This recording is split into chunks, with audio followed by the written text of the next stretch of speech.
This time, will Emmanuel Macron meet his match, the president who's managed to pass public rail reform and survive the Yellow Vest movement, facing what could be the start of a long movement against pension reform that brings together hospital workers, teachers, students, even the staff at the Eiffel Tower. They're against the government's plan to scrap the country's 42 individual pension plans. What next for a nation that treasures its social welfare system, but which faces an aging population and growing public debt? Transport unions, still smarting from repeated cuts in service, have vowed to roll over the strikes. How long will they last? Will they keep public opinion on their side? That may depend on the tone of the protests, but with many worn down by the violence of a Yellow Vest movement that eventually petered out after weekly rampages. What does a strike look like in France in 2019? Well, the French still remember 1995. That's when the government was brought to its knees by a general strike against pension reform, from which then Prime Minister Alain Juppé never quite recovered. How well can this government and this president roll with the punches? Today in the France 24 debate, is it only the beginning for those French strikes? Joining us, Jacques Maire, Member of Parliament for Emmanuel Macron's La République En Marche party. Thanks for being with us. Pleasure. Also with us, Benjamin Amar, spokesperson for the Val-de-Marne department's branch of the CGT trade union. And I'm also a member of the national direction. Of the national board of the national board. Okay, well, thank you for being with us. We're also joined as well by Matthew Dalton, journalist for the Wall Street Journal here, based here in Paris, and a columnist and political strategist, Philippe Moreau-Chevrolet, who chairs MCBG Consulting. That's good. All right. Thanks for being with us. The France 24 debate on Facebook and Twitter, the hashtag F24debate. When the fog lifted on Paris this morning, it was chilly and there was an eerie quiet. The Eiffel Tower closed, train stations virtually empty, metro lines shut and little traffic. Many had long marked December 5th on their calendar and were either working from home or had taken the day off. And that was before afternoon. There were demonstrations that at times finished with clashes between police and radicalized elements in scenes reminiscent of the Yellow Vests. Overall, more than 250,000 people marched in more than 40 cities, according to the French news agency AFP. We're here today for us, for other public servicemen and for others who cannot protest today but would like to. We are here because us retired people also need to make demands. It's more than 8 years since we have had any raise in pensions. Benjamin Amar, how did the protests meet your expectations? Of course. It was an amazing demonstration. For example, we had to start from the Gare de l'Est. And I think the Val-de-Marne demonstration walk, I think 5 meters walking during 2 hours. It was amazing. We had the union of the private sector, union of the public sector. I think for the area of the Val-de-Marne, we had, I think, thousands and thousands of demonstrators only for my department. So it was an amazing demonstration. We didn't see that since, I think, 20 years or 10 years since, the demonstration against the pension law of President Nicolas Sarkozy. So it was, but as you say, it's the day one, it's just the beginning. Jacques, what's your assessment of the day? I think Mr. Omar is right. It's a good demonstration with many people all over France. We saw, I would say, a level of mobilization very different from public and private sector, of course. There are some elements which are much more mobilized in certain companies, but altogether, what is important for us, it remains as calm as it was, even if there are some elements of destabilization that we see here and there. We don't want the movement to be spoiled by agitation and violence. All right, there was a few incidences of violence in several small cities at the margin. Philippe Moreau-Chevrolet, Did it go, in your view, the way you expected? Yes, and it's a massive demonstration. It's really for the unions. It's really a very good day because they proved that they were not out of the political game. We were wondering whether they would be still there because of the Yellow Vest movement. For me, the real reference is not the 2005 movement or else. It's really the last year's movement, 2018's movement. It was the Yellow Vest in the street, taking the streets Because for when the day 13 began, weeks. people were wondering, is it going to be violent the way it was? But the people a were year wondering, ago? are the unions still relevant politically? They are, apparently, because they're still mobilized. But And they have their own crowd control units, so they're Yeah. able to keep things under for control. the moment, but the day one is always a little bit like this. But on the long run, it's difficult to keep everyone in line. It's only day one. I think the dynamic between Yellow Vests and this movement are a bit different. Yellow Vests were a truly popular movement in the sense that it was not organized, it was not created or did not come from labor unions. It came from social media. It came from a broad swath of the public that was upset about fuel taxes. This is a much more sort of controlled protest, a controlled movement that's going on against the pension reforms. And I think that will ultimately speak to how long it goes on for. And I think that this movement probably has less public support than the Yellow Vest does. All right, less public support. I'm going to put that to the rest of the panel. But first, let's see what it's all about. France's pension system dates back to 1945, the end of World War II. Already at the time, it cobbled together plans from different sectors. Today, there are 42 pension schemes in this country. Simon Harding reports on Emmanuel Macron's plan for a one-size-fits-all plan. A pension reform that has divided the country. So what is the current pension situation in France? France currently has a system in place that asks the working population to finance pensioners of that year. This is based around the principle of solidarity between generations. The issue, however, is that due to an aging population, fewer and fewer people are paying into the current system. To remedy this, authorities want to install a point-based formula which rewards the workforce with pension points for every day they work or every euro they contribute. Then there is the complexity of France's different pensions infrastructure, a total of 42 programs. The government are proposing to unify those 42 different systems into one, creating one unique pension scheme. A universal pension scheme, yes. In a brutal way, no. I don't believe that an immediate change would be acceptable or legitimate. However, I don't believe that a slow transition, which could take dozens of years, is the solution either. But that isn't the only change the government are suggesting. They have put forward a proposal which would see the legal retirement age remain at 62, however introducing a new concept called the threshold age. To bring balance to France's pensions, they want the age at which people receive their full pension to be raised to 64, with a system that would see them lose 5% for every year that they retire early and gain 5% for every year that they retire after 64. These new reforms are scheduled to come into effect in 2025 and will affect anyone born from 1963 onwards, even though the government has said they are willing to be flexible as to the timeframe surrounding the implementation of the new system. Jacques Maire, we're wondering, just because the full details of the plan have yet to be rolled out. So is this what we're going to see in the final bill? Are we certain? I mean, the principles have been set a few months earlier. It was detailed in the report of Mr. Delevoye, which has been presented in the report. I think that what is important is to look at the principles, the basic principles. And the principles come from a situation where you've got 42 regimes. Some of them are in the declining, some of them are simply runoff.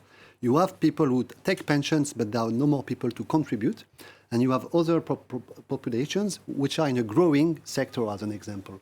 And you have pros with deficit and excess in somehow. And how is it possible to strengthen the whole system and to strengthen the pay-as-you-go regime in order for everybody to be sure that there are, in the future, money in the system. There are already exceptions, though, we're seeing, because we heard the Interior Minister this Thursday morning say, of course, police will be able to retire early. So already that's an exception. Of course. Yes, but I think, you see, the topic is how to address the fact that for the first time in decades in France, young people do not believe anymore in the pension.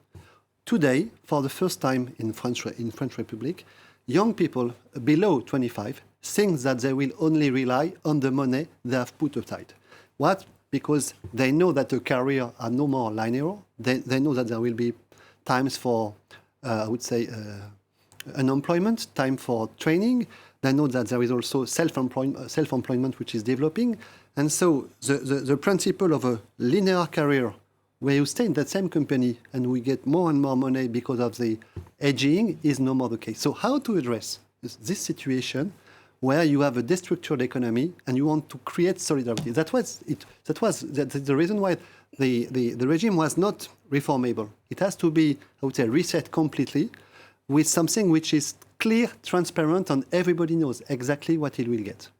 Do you agree with that, Benjamin Hamel, that basic premise that the days of you enter a company when you're 20 and you stay in that company till you retire are over? No, of course, I'm not agree, but I disagree. But I just want to say one thing, if you allow me. The point of view with the yellow vest is very important. Last year, a lot of people explained that unions are dead, and mine, especially the CGT, were dead. Apparently, we are zombie. We just come back from heaven or hell. Okay, that's a point that's very important about the pension law. You know, how do you do a pension system for the job market of tomorrow? That's the question. I've got another point of view to I just want to say one thing. You know, in all Europe, France is one of the countries in which the level of poverty is one of the lowest in all Europe for the retired people. Okay, in France, you've got 6% of the retired people who are living under the level of poverty. Okay, so our system is very good. Our system is very good, and you know, Mr. Delevoye, who is the person who lead the pension law, in last summer, he proposed a report. In this report, he say that our system, the system of nowadays, is very close to the financial, I don't know the word in English, équilibre. Balance. Okay, balance. So, but it's close to balance today, but will it be close to balance in the future? Okay, that's the question. As the population ages. So, I heard that. I can say that you've got in France a treasure of 150 billions of reserve. So, I don't understand. Where the problem? Where is the problem? You know, we've got a battle now. The battle to convince, in front of the government, to convince the French people that our system could be reformed, but becoming more, how can I say, solidaire, with much more solidarity. The reform of the government propose much more poverty to people. We try to convince the French people about that, and I think if you see the demonstration nowadays, we are in the good way. All right, before I turn to the other panelists, just to answer that, if you could answer that last point, because in particular, when it comes to school teachers, right now they have a pension system. They're among those 42 different pension schemes, and there's you get a pension based on what you earn in the last 6 months, I believe, of your career. That's going to be done away with. They don't earn a lot of money. So is there less solidarity if you do one size fits all? In particular, teachers, could they get battered by this? There are many professions as teachers who have a specific regime which can't fit directly in the new system. Will teachers have a smaller pension, is my question. No, they have a pension which is good. No, but will they have a smaller one after the reform? Just two points. You agree? I mean, if the system just takes into account the 25 last years. In the same environment, of course, the teachers will have a lower pension. So there must be a guarantee given by the government, saying that we have to increase. And this is not only a question of pension, but a question of revenue. So we have to increase the pay of the teachers as, je dirais, in a manner which guarantees them the same level I of am a pensions. teacher. Sorry, the second point also is about poverty. There are very strong elements in this regime against poverty. As an example, very simple one, the minimum pension is, with the system, above 1,000 euros a month, 1,075. It's an increase of 5% for the majority. It's an increase of 15% to 20% for the peasants in France. So there is a strong, I would say, realignment and those who are victims, those who are below 1,000 euros a month today, these are namely the women in particular, which have a discontinued career. These are the people who have been unemployed for times.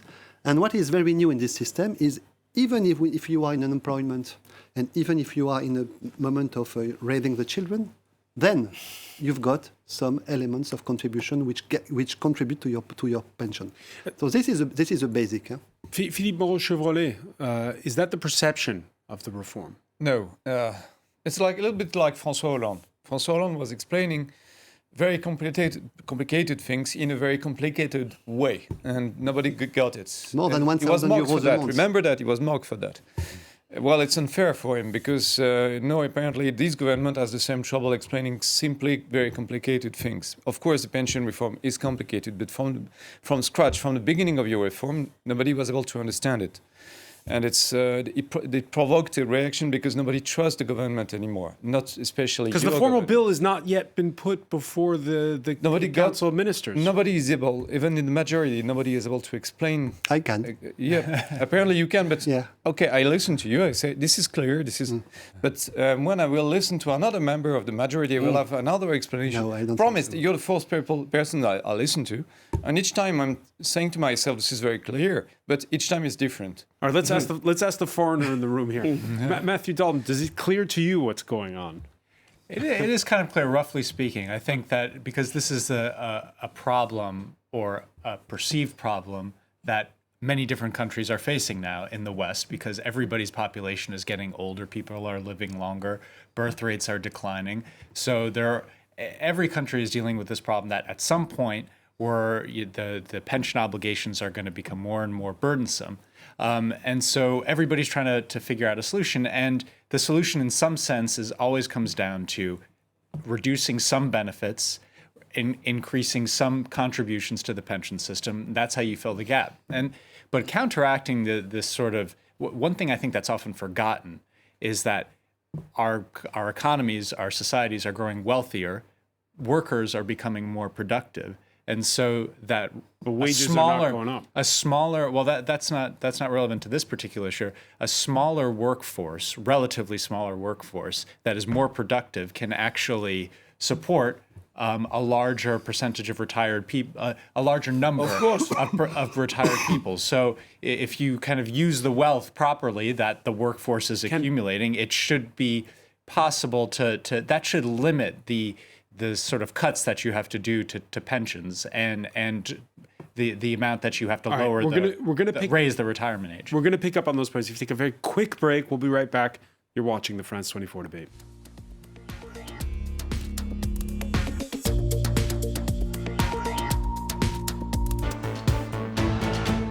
Welcome back, or welcome if you're just joining us. It's the France 24 debate, and we're speaking on the day where we've seen the biggest day of strike action since Emmanuel Macron became president, that against the pension reform plans that are getting underway. With us, Jacques Maire, member of Emmanuel Macron's La République En Marche party, member of the French Parliament. Thanks for being with us. Welcome back as well to Benjamin Amar, a member of the National Board of the CGT Trade Union. We're with as well Matthew Dalton, Paris correspondent for the Wall Street Journal, and with columnist and political consultant Philippe Moreau-Chevrolet, who was talking about the perception versus what's actually in that reform bill.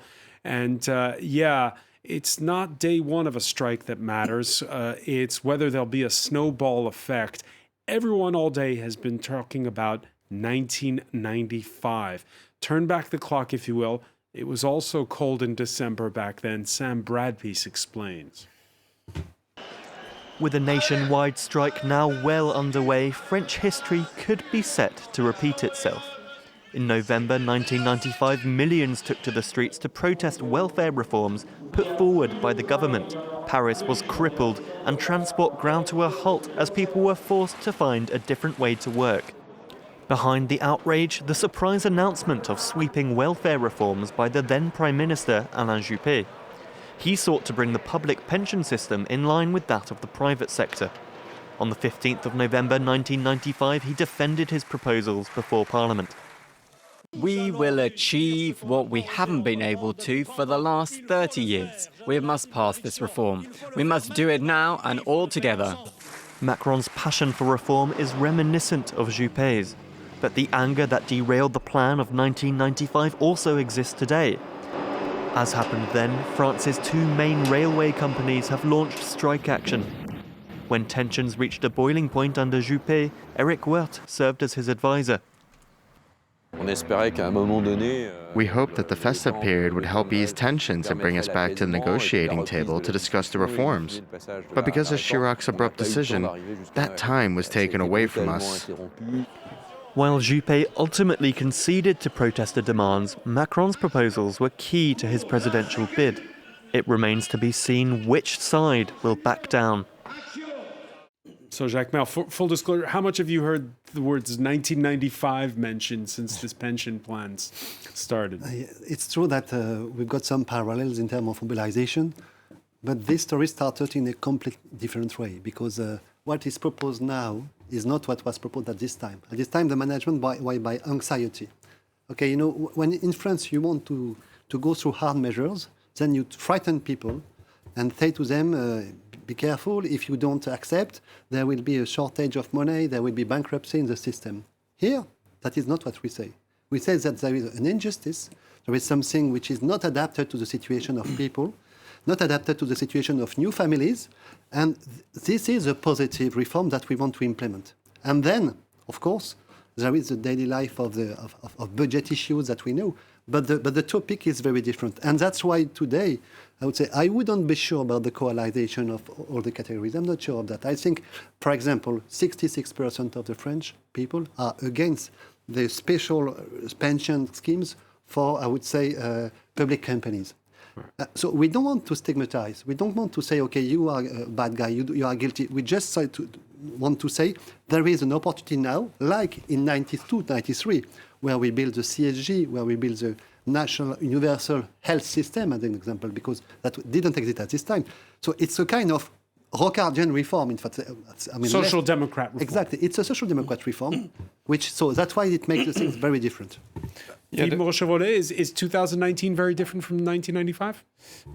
Yes, sure. Very different because of the Yellow Vest movement last year. The climate is not the same because we all expect that it could turn violent and ugly and could last for weeks. And the real problem is that, of course, the government tried to spin this reform positively at the beginning, but it was lost in translation. Nobody got it, really. And that's how it happened, is because, again, we had spokespersons talking, each of them talked for themselves. No one was really saying the same thing, and the president didn't really take the stand to calm things down. I don't know why he did it. I'm not judging. I'm just saying.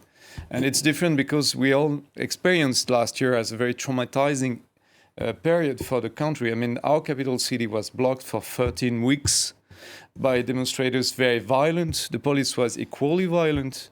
I think there is a question of method. And I would like to quote one thing, just if you allow me 1 minute. I would like to quote a German think tank, neutral, German Council on Foreign Relations. Is saying this thing very, very accurate, I think. You can be talented, handsome, rhetorically skilled, politically brave, and yet suffer for it. In the long run, prudence and restraint are crucial ingredients of successful leadership, and it is precisely these two qualities that, up to now, French President Emmanuel Macron appears to lack. I think this is very accurate. Why in the hell? Why in the name of God, after the year we had last year, did he feel the necessity to put that reform in place. Why couldn't we wait for like January after Christmas? I don't know, later. Why did he have to do it now?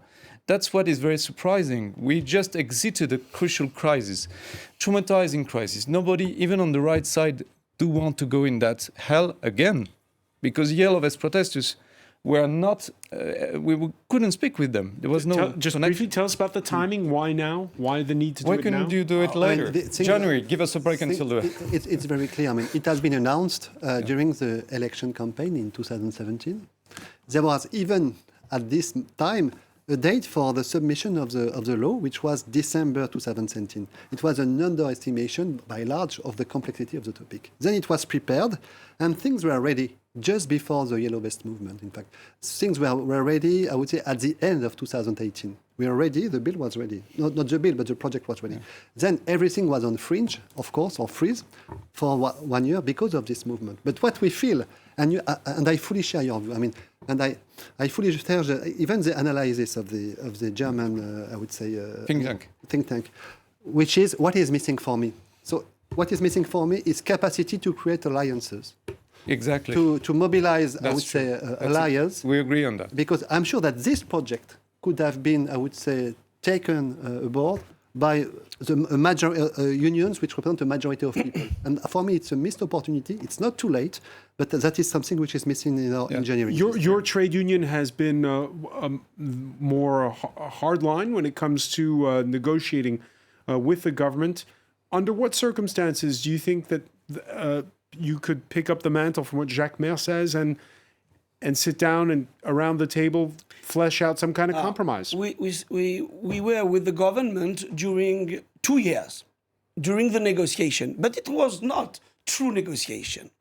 And I agree with this.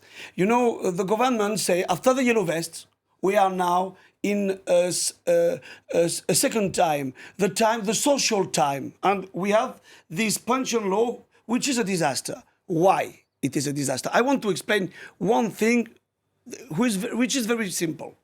You know, in our system nowadays, the calculus of the retirement is in the public service established from the 6 last month of your career, which are the best one. You're a teacher. I'm a teacher. Yeah. I'm a teacher. And in the private sector, it's established from the 25 best years.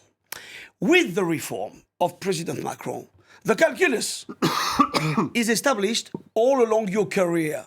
What does it mean? It means that your worst years are integrated in the calculus.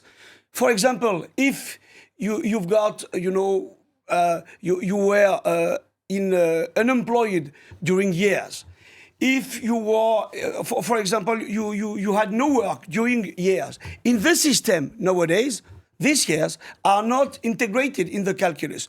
With the reform of President Macron, it will be. The consequences are terrible. The second thing I want to explain, I want to repeat what you just said a few minutes ago. When you asked to Mr. Mayor, if this reform is a good reform, why the security minister, Mr. Castaner, say yesterday to the policemen, don't worry, guys. You're not concerned by this reform. Don't worry. I don't understand. You know, this is terrible. This time is terrible because I think that the government and the majority doesn't say the truth to French people. And we will do it during weeks and weeks because the situation is not the same that in 1995. No, but the anger is the same. All right, so you can't promise one size fits all. Obviously, there are certain jobs, and policemen is one of them, where you can't expect people to, until the age of 65 or 67, be on the beat. There is a huge difference between what we proposed and the past. In the past, everything was hidden. You know, if there is a deficit in a certain regime, it has to be paid in a totally blind manner, somewhere, sometime by the budget, and nobody knows about it. And nobody knows whether it is justified or not to have this exemption. And as an example, the price that we pay for somebody who is in the railway station, environment is 8,000 euros a year. Nobody knows about it. What is the difference? Is that even policemen, people, soldiers, or firemen, who of course can't be exposed to certain environment, and not all the policemen, not all the police, not all people working in the police. Those who are in the action force of the police, to be very clear. These ones, they belong to the same regime, but they have also bonifications, meaning that the way it is calculated is the same as others, but all the other elements are, I would say, identical to the rest of the population. Matthew Dalton, let me ask you, because so we've been spending the day looking at the French pension system versus the German pension system. Everyone's been talking to us about the Swedish pension system, which is supposed to be so great. But I noticed, by the way, over there, the rate of elderly people who are below the poverty line is much higher than it is here, double that, in fact. What's your thought on the nature of the conversation here compared to other nations where they too are feeling the pinch to the social welfare system they like? Well, the debate is very similar. And there is this debate also going on in the United States. In the United States, you have the broader Social Security system, which is also in this system of deficit where the government, there's a trust fund that's running down, it's going to run out of money, and then at that point, it will be in deficit. And then there are private company pensions, and those have been through various measures, through bankruptcies, through lawsuits over a number of years have been whittled down. So pensioners in America, a lot of them are dealing with a situation where there's no money left in their private company pensions when they were expecting it. I think what sets France apart in this matter, as in all matters, is the willingness of people to go out on the street and protest and really to hold the government's feet to the fire over what's going on. And that certainly sets France apart from America. It probably sets it apart from all other European countries. And in the final analysis, I think that what this all will depend on is the solidarity that people show for the minority of those who will be concretely impacted by this reform, because I think something like 82% of all French workers depend on the general pension system, and special regimes are the rest. And so the question is, will the general public draw the line and say these should be protected, or will they kind of cede to their own personal interest and say, well, I'm not personally going to be impacted by what's and the special regime is 3% of the population. No. 3%. I thought only 3%. I thought that figure was disputed. I thought there's. I know Jean-Luc Mélenchon has been saying that, but I don't know. No. The CGT say that. 3% of the population. All right. Philippe Moreau-Chevrolet was saying, of course, there's one man in the middle of all of this, and that is the president. In answer to the Yellow Vest movement, Emmanuel Macron embarked on a barnstorming tour you'll recall of town hall-style meetings. They proved popular at the time. Now, he did the same back in October to talk about pension reform. And, the question is, will this roadshow system work again, Philippe? Probably not, but he's expected to find a new clever way to get out of the situation. I think his true believers, they are waiting for what he should do next. What will he do in order to get out of the situation? Because you seem to be saying earlier that he's too smart for his own good. I think he's too smart for his own good, that's for sure, and he's too, I don't know how to say it, we would say he's too green in France. Green means wet behind the ears. Yeah, a little bit, yes, a little bit lacking experience and maybe willing to do too much too fast and not respecting the natural rhythm of French politics. But can he roll with the punches? It's okay to take a few... Each time he bounced back. And during this debate, the big debate, what we call the big debate in the town halls, it was a very good, clever way to end the Yellow Vest movement, taking back the light, putting the light on him for 6 hours straight on TV. You had a before and an after the big debate. Before the big debate, the Yellow Vest movement was on TV, on the news channels for 6 to 7 hours, 8 hours straight. After that, he was on TV talking to the people for 6 to 7 hours straight. And he gave a lot of his time in order to calm things down. It was really a one-man show. And this was really surprising to see this really dual situation, the situation when a president is calming down a social movement in a way. And it's uncanny because there is no other people that can do it except the president in this new system the government has. Will this time he meet his match, Matthew Dalton? It's unclear. He's really been remarkably, you could say, resilient or stubborn in terms of pushing forward That's easy his agenda that he ran on, his campaign agenda, which was repealing much of the wealth tax, reforming the labor laws, pensions. He, the first two things he stuck by despite the Yellow Vest movement. The Yellow Vest wanted him to get rid of a lot of those. He backed off on the fuel tax, but that was not really part of his campaign. That's kind of what started the Yellow Vest movement. He backed off on that, but the other things he's really stuck to. So he's shown no inclination to compromise on the things that he specifically campaigned on. If you allow me, the strategy you just explained, that in CGT we called the listen of the teacher, because it was the listen. It was not a debate. It was the listen of a teacher. Listen to the teacher. Of course, but it was a one-shot strategy. He could, in the future, he can repeat that with us. Believe me, my union has. I noticed that you're a little bit frightened that he could find a way. No, we are not frightened. Believe me. I give you just an example. My union asked to all the deputy of Macron majority to organize debate against us about this reform. For example, in my department, we asked that. No one answered us. I don't think that the majority want a public debate, a true debate, not the listen of the teacher, a true debate, in front, each one talking. Jacques May, you agree? I don't want to I would say, to nurture polemics, but we organized something like 200 meetings and debates, public debates in the last 2 months, and many of them were spoiled by CGT demonstrators who prevent the meeting to take place. But of course, we are always open to debate. And tell to the majority of Val-de-Marne, the deputy of Val-de-Marne, because they disagree with you. And I would like very much to say that we don't expect that Macron take over the lights, because what is expected now is not a show or a lesson or debate.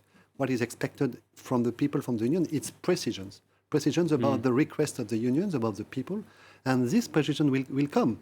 What is expected is Delevoye will make a bit the preliminary decisions next week, and then at the middle of next week, around the 12th of December, the Prime Minister will give these arbitrations. And give his arbitrations, and yes. that'll be a crucial moment. 65% of the French population approve the demonstration. I don't think they want precision. I don't think so. All right, because so much of this is about perception. Jacques Maire, Matthew Dalton, Philippe Moreau-Chevrolet, Benjamin Amar, stay with us because our Media Watch segment is next.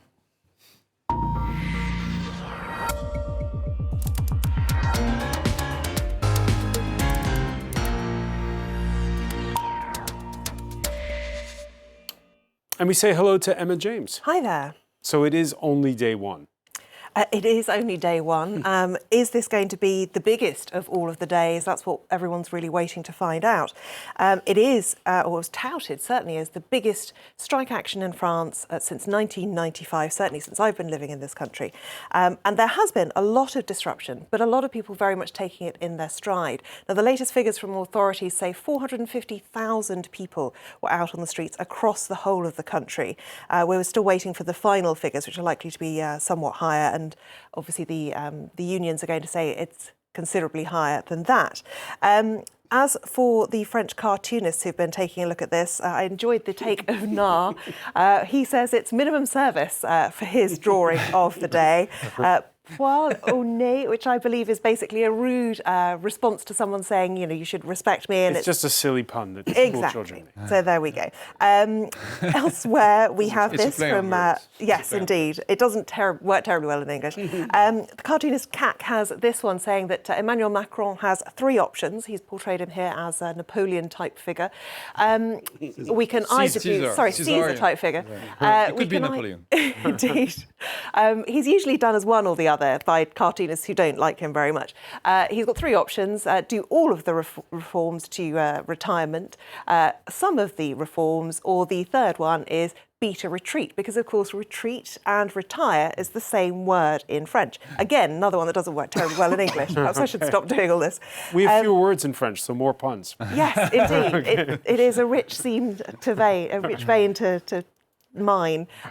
Plan 2 has a simpler drawing to explain, This frankly. is Le Monde's cartoonist. Le Monde's cartoonist today, you've got Emmanuel Macron and Edouard Philippe there hiding under the table with their fingers in the ears, and 5th of December is deemed to be explosive by Plan 2.